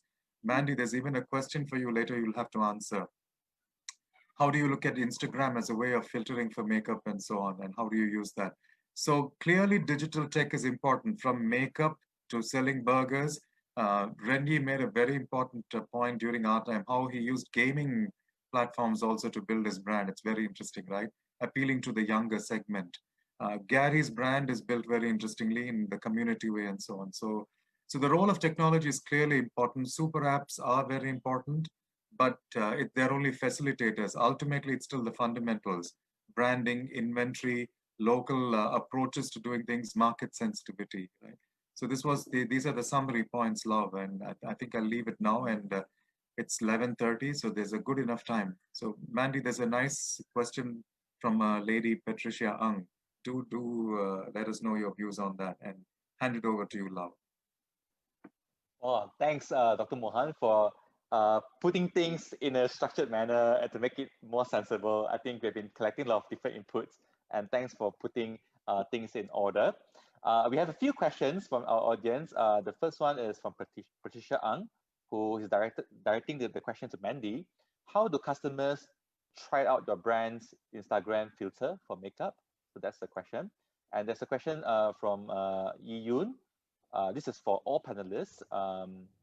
As someone who is working with a not-for-profit, she's wondering what your thoughts are on collaborating with local vulnerable groups or NGOs who are likely to be more affected by pandemic as SMEs. Have you guys actually worked with NGOs during this period, and do you intend to work with NGOs to help address the people who are most affected by the pandemic? So maybe Mandy can first address that question, and we'll open the second one to all the speakers. Mandy? Yeah, so for the future, right, is it something like, like the PS5 thing? When you open the Instagram, so you just click on the stories there, then there will be so many filters that you can use, then you can just create your story. Yeah, we actually create the filters for that. So is this something very similar to the PS5 thing that you actually click on, then you can just place everywhere, and then you just take a photo, and then everyone thought that you bought PS5. Yeah, this is something similar. Okay, maybe if you want, you can also include a link in the chat box, and we will all try to check it out later. Okay, the question on NGOs. Have you people engaged with any NGOs during this period? Can I add on? Okay, yeah, sure. Anthony. Yeah. the end of September, we work with the ministry because the B40 is very much affected. They are talking about urban farming. Yeah, when we started off with Subang 2, there was the first launch of the urban farming, and we sponsored 24 people from the B40 and single mothers in Langkawi association. So now they are already it's already 2 months and already got feedback, and we will teach them organic farming. Yeah, no have to buy anything. Everything is from waste that you collect, and everything is from nature, the pesticide and things like that, and advanced composting where you don't have to wait for 3 to 6 months. You just do 1 month, and we use a Korean system called Jadam. Jadam, I mean, Korean has been organic farming for 4,000 years, and it's very sad to know that we don't bring agriculture into our school system now. We don't even have an agriculture school, and people do not understand integrated organic farming. So there is a need to go back to farming, because lots of land, and it's a very powerful thing is you can grow your own food. Although I'm a hotelier, yeah, but we have organic farm behind for 15 years. So, and we have been teaching it online, but people won't want to change till they really have got no choice. Yeah, but during this lockdown, a lot of the hardware shop, Mr. DIY, gardening tools and seeds were very popular. And I think this will help with a lot of the people who are really having a hard time. Yeah, many people are losing jobs, but there's so much land out there. And my Jadam course was all online. It's an open source. People can learn how to do it. So with digitalization, people can learn many things off the internet. In the past, I have thousands of books. You don't have to buy any book today. The knowledge is out there. So I believe many NGO want to help the community. Sometimes they do not know how, but I think it's part of us. If you're an entrepreneur, money is not everything. If money, you cannot help your local community, you cannot help in general humanity. I mean, you will never stop chasing money, and you will never be happy. I think as an entrepreneur, you must know, there is always a limit. So advice to all other people who are running business: have a balance. Yeah, that's my take. Thank you. Thanks, Prof. Do you have any other speakers who would like to chip in as well? Yes, Can you hear me? Yes. Yep. So my chip in would be just I agree with what Professor Wong has said, and then we all need to do a little bit of what we can. Sometimes I've also been in that position where I get caught thinking, hey, if I can't even save my own business, who am I to help others? But we also found that in the process of helping others, that's where you open. I mean, you don't do it on purpose to get what do you call it, good karma, if I may put it that way. But if you do it generously, good things just come your way, and that's something that was part of it's something that we do every year. But during this crisis, we found ourselves to be in a bit of a dilemma, wondering, hey, should we reach out and do this? So we have a few projects that we try to help out here and there. One of the more notable one, which not a lot of people talk about, are actually accessible face masks. While a lot of us can buy face masks, easily and use them for a day and then chuck it away, it's like 40 cents a day. We don't think too much of it, but there are a lot of people out there who don't have that extra budget. So there was this group, I forgot what their name was already. So they make reusable face masks, and they hire, I think, single mothers who are out of job to sew this face mask. So we contributed to that. We also created awareness for it. So it's a small things, right? You don't have to directly be involved, but if you enable, you create awareness. It's watching out for each other. I mean, as much as the government, does give help here and there, but it's not going to be enough, and we got to do what we can to help out one another. Okay, so private firms, startups, SMEs all play a role to help each other to go through these difficult times. I'll just read up some other questions here. There's a lot of interest. Mandy seems to be on your filter function. You feel free to answer that question if you want by typing the answer in the Q&A box.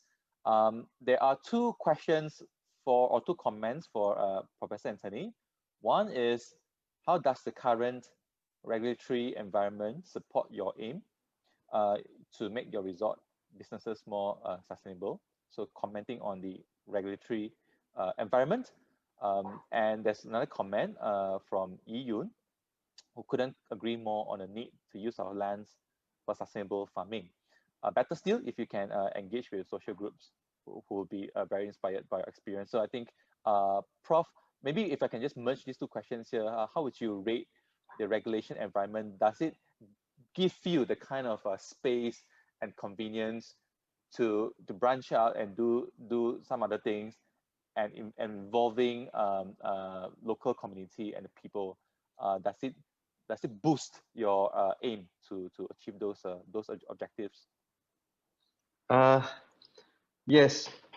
In fact, my ex-environment officer, she runs Trash Hero, and she tends to bring many community or many families who want to do farming to our resort, and we give them free seed. Yeah, we teach them, in fact, we've been running free organic farming course for the last 2 years here. Yeah, but we charge them 5 ringgit for our 4 hours course. Basically, if you give free everything, they don't appreciate, but we give them actually drinks and finger food for that 5 ringgit. So it's free. Yeah. Now the thing is, very sad, the local islander are not really interested that much in the sustainability of farming side.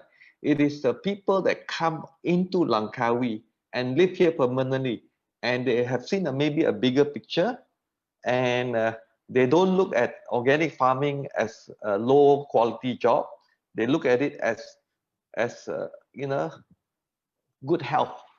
Yeah, proper. I believe education, because since the government don't look at farming as a nice brand, because when you say you're a farmer, they look down at you as, oh, you must be the lowest level of the lowest is a farmer or a fisherman. So this is very sad, because if you look to go to country like Australia or Taiwan or Japan, farmer has got a very good profile, because it's survival. Now you talk about whether the government helping. Now, in terms of urban farming, YB Zuraida, the minister, is actually very much supporting this sustainability, and she's getting land for those who are B40 to actually plant. But you're correct. In terms of the law and regulation, it takes a long time. It's like, I can treat all my wastewater to drinking standard using constructed wetland. I've been doing this for 29 years. It was approved by the government in 2017 as an alternative cleaning. And then May 2018, new government. Going to start all over again. Now another new government. So, but EPU, Finance Ministry, understand. So they're actually giving funds to government project that's using the system. I advise them. For example, I talk about edible landscape. I will talk about farming. I do it in my landscape. So do you register as a hotel or as a farm? I do edible landscape. I got fruit trees. I got edible walkway. It's a new concept. I did it 15 years ago. So do you register yourself as a hotel or a farm? But I have specific farm behind. So the thing is, we have to educate the academia. We have to educate the government. So in fact, this Saturday, RTM is coming for a pre-run to look at our wetland, how we treat wastewater, just using nature, bacteria, fungus, algae, plants, snails, different plants. So the thing is, the industry is always ahead of the government and the education system. So we need to show them, we need to collaborate so they understand, because we are doing it, we are on the ground, so we need to collaborate. As I say, it's taken me 28 years, this year is 29 years, for them to understand, so the role is the NGO must play. I'm sitting on the board, I just stepped down from the Malaysian Green Building, that's an NGO, but they don't understand about bioengineering in wastewater. So I've been teaching engineers for the last 10, 12 years, architects. And now I'm also tying up with the USM Penang, and they're building a constructed wetland for wastewater treatment based on our system. So we as NGO must help the academia to progress in society. There has to be collaboration. And not everything is money. A lot of this NGO work is just, it's for long term of our society, for our future, for our children. Thank you. I hope I answered that. Thanks, Prof, for reinforcing the point. We mentioned that earlier in the slides. How do you have SME and industry partner, SME academia collaboration? Sometimes it's not just about business and commercial as well. There's a greater good, I think, that can come up from these partnerships. There are a few more questions for you, Prof, but I just want to give you a bit of time to rest. I'm just going to direct the next question to Gary. This question from Sabrina. Has IoT, Internet of Things, helped out your production system during the pandemic? And could you share with us how your team managed to work through the IoT installation hurdles, the first mile problem, so to speak, for Internet of Things? I'm sure high investment costs. How do you integrate your IoT with your current systems, and lack of skills on that? So Gary, did you hire young people to do this? Well, we started 2 years plus back. So we had a small department. We call it the IoT department. So we are, you can call it engineering department, you can call it IoT department, but basically we are just learning about how we can solve our operation issue using the new technology. So that's the whole idea. So we made a lot of implementation. So as a result, during pandemic, our factory manager, he doesn't really need to go to on the floor to make sure that things are okay. Basically, all the data are either captured in Google Sheet, Airtable, or in our own software. So like that's the benefit that comes out from it. And at the same time, it's because there was a 50% reduction in worker. So we streamlined the whole process so that but of course you need to have all this IoT, otherwise your food safety is going to be compromised. So we streamlined the whole process so that we can have lesser amount of people, but the process still functions. So I think there's a very like we benefited from it a lot during the first MCO. So Gary, in a way, I think IoT in this sense means sensor, means some production process is automated. The machines do the job instead of people. But how do you struggle with the question of why machines replacing people? You mentioned just now you can reduce headcounts, right? Because I think that's not the whole idea. Like when we approach the whole IoT part, is we know that we are going to expand regional and globally, so we are heading into that direction. Then the thing is our product good enough? So that's always the question that we ask ourselves. Like, is our product good enough that when we go into a new market, that we are able to challenge the existing player or the local? So when it comes to product, then you have product design, product quality, etc. Now, IoT focus on the product process. Like, how can we make sure that our product, when we export out, which will be delayed 4 to 5 months in the container before reaching the shelf, how do we make sure that the product is good enough? And if you keep asking the question over and over again, it always points to one direction, which is the IoT. Like, without IoT, it's impossible for you to keep track of your production processes and your products and all those. You need that if you are focusing a lot on product quality. Otherwise, what's going to happen is you are going to send a container to another country and it will get rejected. That's what's going to happen if you don't do that.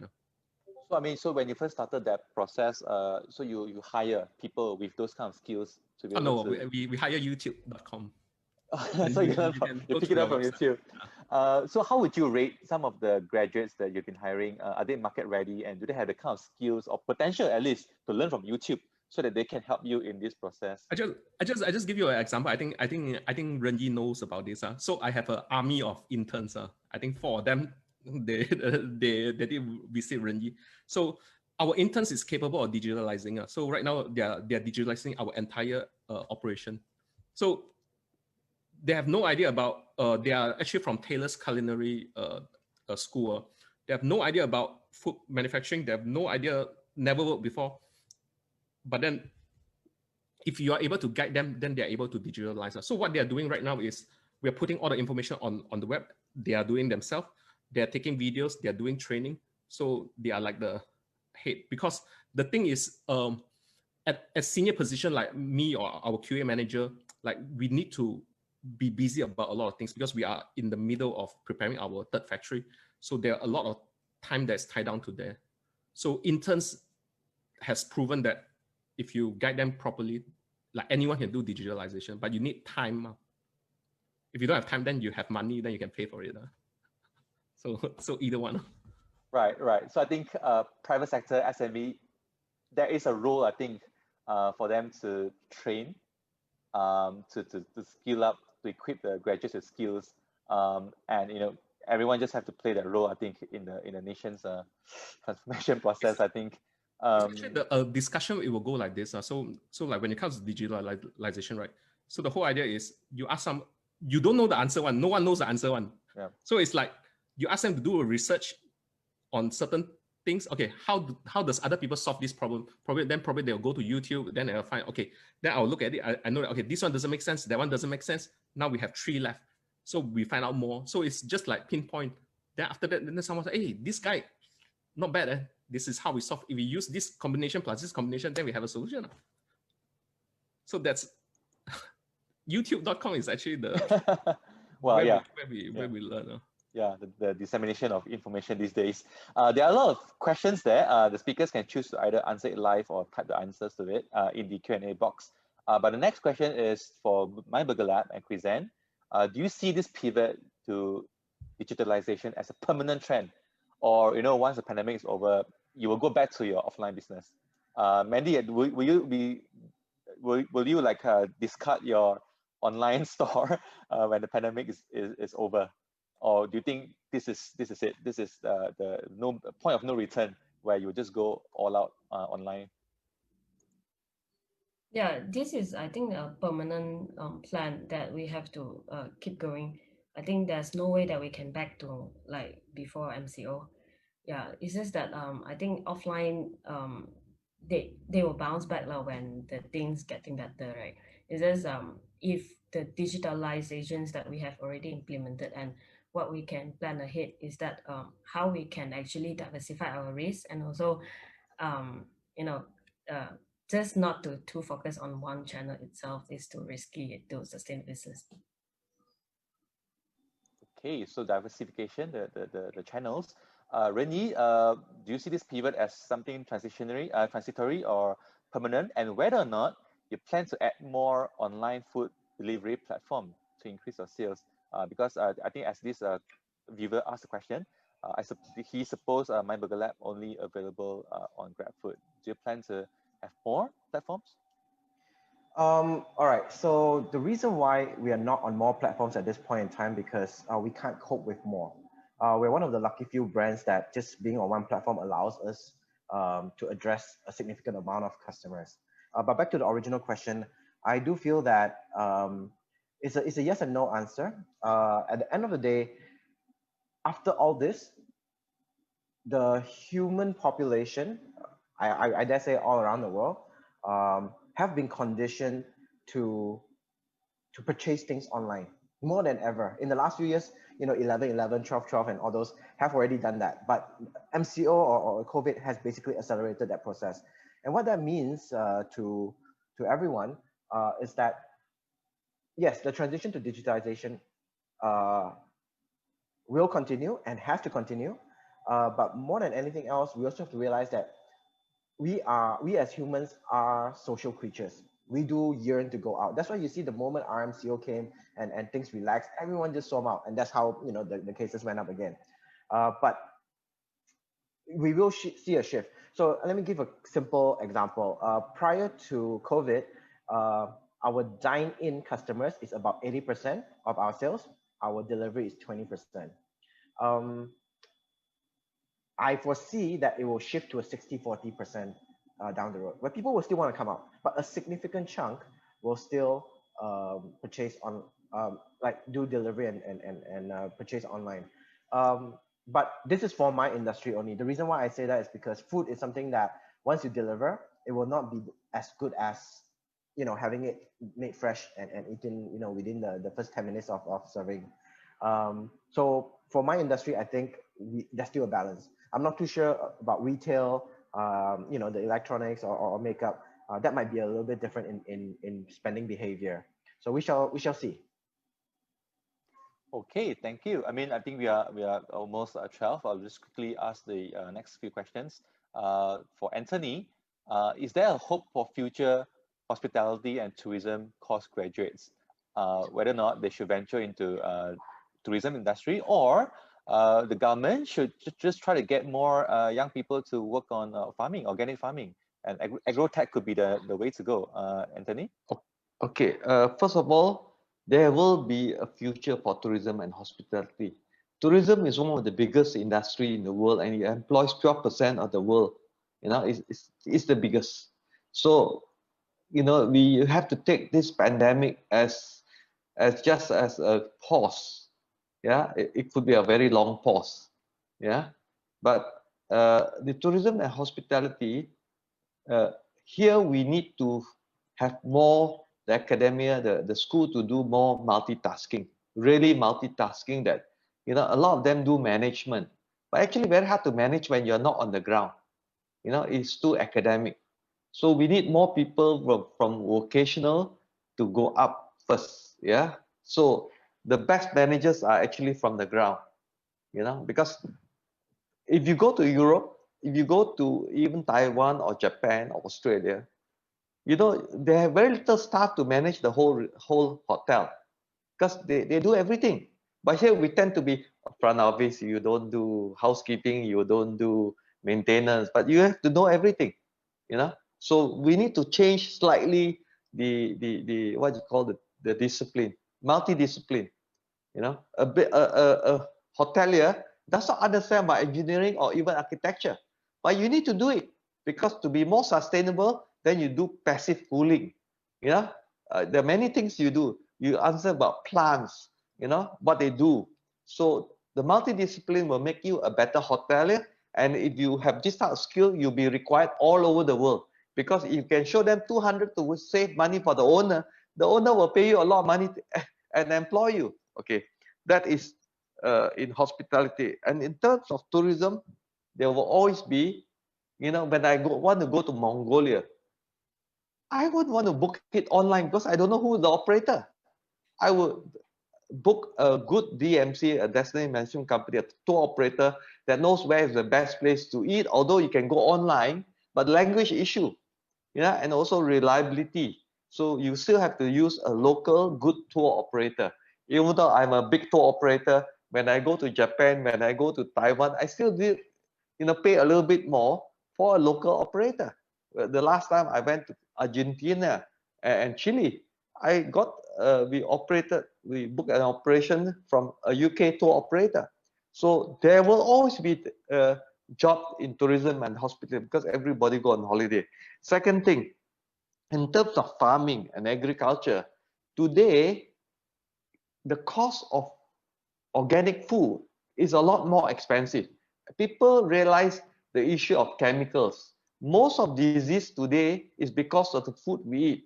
What we have, we will notice that more people are suffering younger with cancer, with autoimmune system, with hormone imbalance. Is because of the chemical in the food, because of glyphosate and Roundup in the food. They goes in, it kill your good bacteria in your stomach. So Today, if you do organic farming, you can charge 2 to 3 times more, and people willing to pay for it. Just go to the supermarket. You look at the organic section of a good supermarket, it's growing bigger and bigger. The problem is it really certified correct? So we must look at the brand and the honesty of it. Yeah. So, and in small spaces, you can actually get good income if you do it right. You get it certified. Certification in Malaysia is free. Yeah, it takes you 2 years. But even within the peer, if you can show them what you do, they will still pay the price that you want. So I believe if you make farming sexy, that means profitable, more young people will go into it. It's just that nothing is being taught.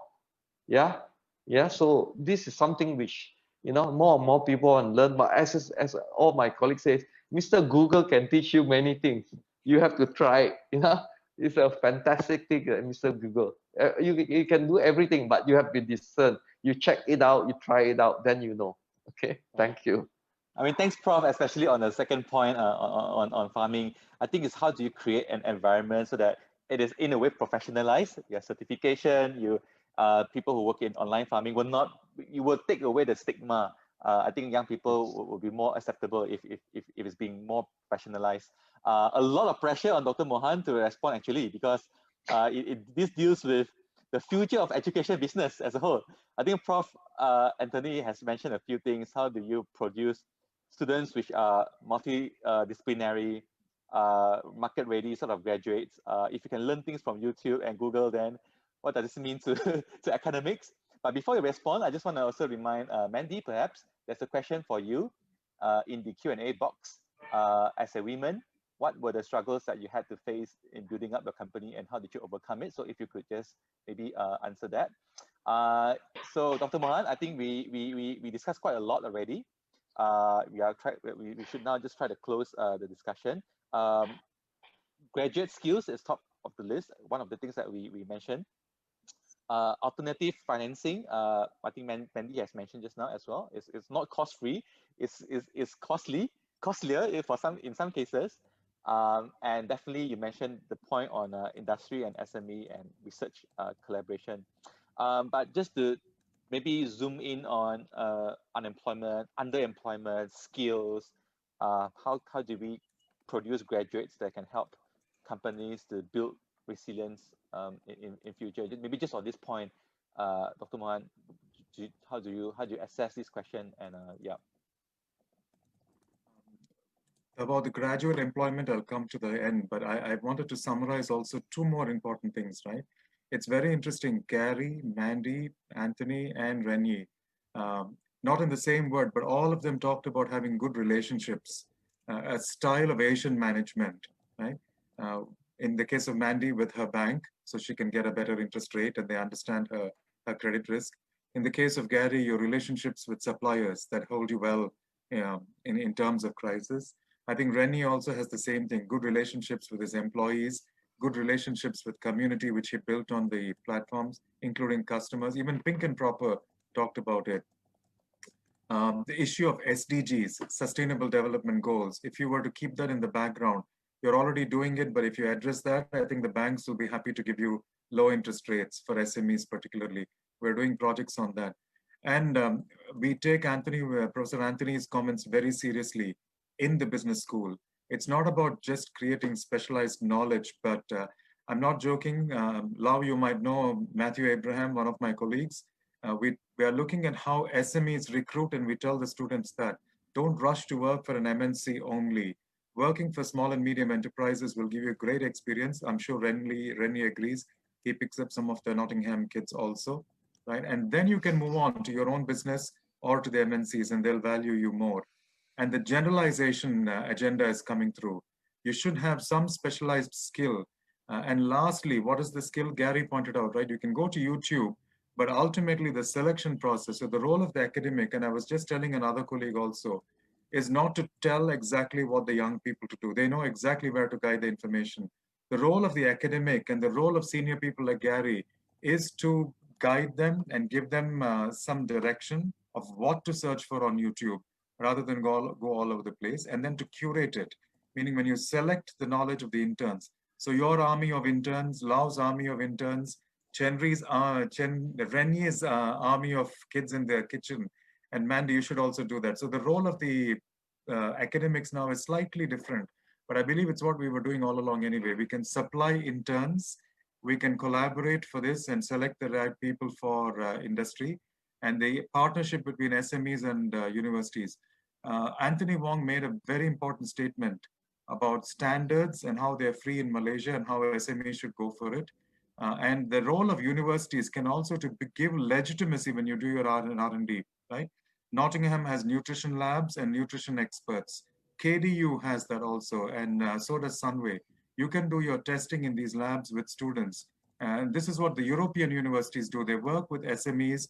It's a win-win for all. And that's the way academics can go in the future, and government can facilitate these with certain benefits, right? With that, I don't want to, it's already 12:03, Lau. Back to you. Thanks again, Dr. Mohan, for putting things together, consolidating the different points. I think before we go off, maybe just a bit of just last statement from each speaker. I'll go from the last to the first this time around. Maybe Anthony, I think you were the last speaker just now. Any final comments that you want to make about how SMEs can build its resilience, and if you want to touch on government's policy that you wish to have to see, you can also do that, Prof. Yeah, I believe that key to everything, we need to have collaboration between the private sector, the NGO, the government. Yeah, very often the government is not in touch with reality. So they make policy not aware. I think we need to have this gap close up much more. The good university are now engaging the private sector in the NGO, yeah, but we need to close the loop together with the government. Then I believe we will have a much more effective policy making, because they're not aware, they will make a policy without understanding. That is my last word. And this is where think tanks like Ideas come in to Yes. bridge the gap between the private sectors and the public sector stakeholder. Gary, do you have any last comments for us? Yeah, I think like what I always say, technology is super expensive and super costly, but learning technology is free. Yeah? So go out and learn the technology, and what kind of impact you can get out of learning something that you are not aware of is for Hexa, right? When Hexa hit the 8 million annual turnover time, I think it was a couple of years back, we had like 0 sales staff because we used digitalization. That's how powerful. Like we only had 4 person in the admin. That's it, and we are able to hit 8 million. But of course, later we add in more people because as we scale up, we can't just use that model anymore. Okay, information is out there. Acquire them. Try to find out how do you adopt that in your organization. Mandy, do you have any thoughts on especially on the aspiring young women out there who wants to start a business? Any advice for them, if you will? Yeah, I started my business like quite really young, like 11 years ago when I was studying as STPM. So I think determination is a key to like continue your journey if you really want to become an entrepreneur that really contribute to the society. And never give up is a key for my philosophy. Is that like, because like last year we have went through a very big challenge right before the COVID-19. Yeah, so we have laid off about 40 over people. So this is one of the like biggest challenge in my life, but I have managed to gone through and stand up again this year. Look back, right? I think this is a good thing when I did it last year, but not this year, right? Because if after the COVID only I started to lay off my people, then maybe I cannot manage to survive until today. Yeah, so this is my advice to all of you who wanted to start your own business. Determination is the key. Yeah. Okay, determination. Randy, do you also have to lay off anyone, and how do you feel about it? And any last words on building SME resilience? All right. So thankfully, we didn't have to lay off anyone. Not directly anyway. There were one or two that was due to performance issue. But our goal was to never reduce salary or laid off anyone. So we managed to achieve that 99% of the during the COVID period. Anyway, one of my advice that I would give, at least for people, my peers in my industry, would be not to jump onto any trend that pops up. You know, in the last few months and in the coming few months. One trendy word that has been going around is cloud kitchens or dark kitchens or ghost kitchens. Same thing, right? There are many variations to this concept, and not all concept works. And I have taken a step back to observe, you know, how some have built it, and for those that are going into it as tenants, some has been burnt already as it is. So my suggestion is, you know, whatever trends that come out, you know, you don't always have to hop onto it immediately, but keep an eye on it and then put your own spin on it. And that might be the best way to move forward, because everyone's looking for solution right now, and some solutions do look great, but you know, it's untested. So if you're going to put everything, all your eggs in one basket, might not be the best idea. Okay, all right, that pretty much sums up the session for today. Thank you once again, Dr. Mohan, Prof. Anthony, Mandy, Rennie, and Gary for spending the time speaking to us this morning. And not just this morning, we have been having conversations from time to time just to understand SME challenges on the ground and to help MGOs or think tanks such as Ideas to be able to research and communicate what needs to be done with various stakeholders. Thank you once again for our audience as well for sticking with us until the end. I hope you guys found this to be very enlightening and insightful. I would just request all the speakers to stay. We just want to take a quick photograph. But you know, for the rest of for my friends of Ideas, we'll see you in the next webinar. Goodbye.